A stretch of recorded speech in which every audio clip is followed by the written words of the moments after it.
still say, well, I like domestic beer. And what they're referring to is Coors or Miller or Budweiser or something like that. But the most domestic beer you can buy is American craft beer, because those other breweries are actually owned by large, conglomerate beverage corporations that are outside of the country. In general, we're seeing a shift towards a more localized economy. We're seeing it with food, we're seeing it with beer. People are really going back to supporting local products, and that's a great thing for us. We certainly have seen a lot of new breweries crop up in Western Massachusetts, and I really think that's good for the industry as a whole, and it's good certainly for the consumers, because they've got a broader selection of good quality beers out there that are being made locally to them. The brewing industry it's not recession proof by any means. Nothing is recession proof, because you have to please people when they walk in the door, and if you don't, then they're not going to come back.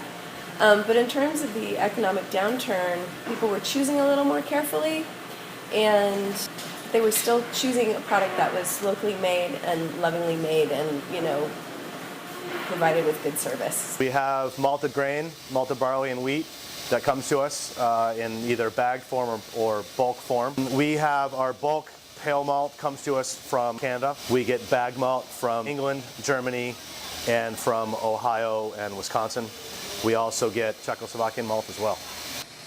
We're very fortunate in that we're a growing company, so as far as our growth, we've been able to maintain that, but we can see it in the accounts that we have. We're selling more beer this year than we were selling last year, but we're selling less of it at each individual location, and that's a reflection on what's happening in the market as a whole. You see more beer bars opening up, and the level of interest is increasing in craft beer.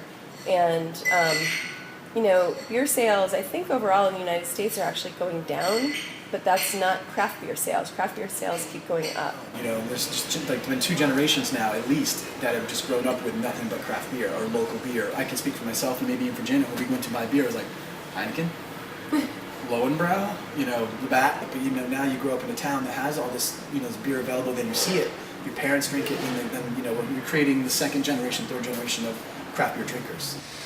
Our customers are having a hard time, and that means we're selling them less beer. We're just getting more customers, so there's a lot of, no pun intended, untapped potential out there for us. To Boston, to Cape Cod, or down into Rhode Island and Connecticut, there's innumerable places that we'd like to see our beer that we haven't gotten to yet, and that's where when we talk about growing and expanding our customer base, it's still going to be within the region that we distribute in.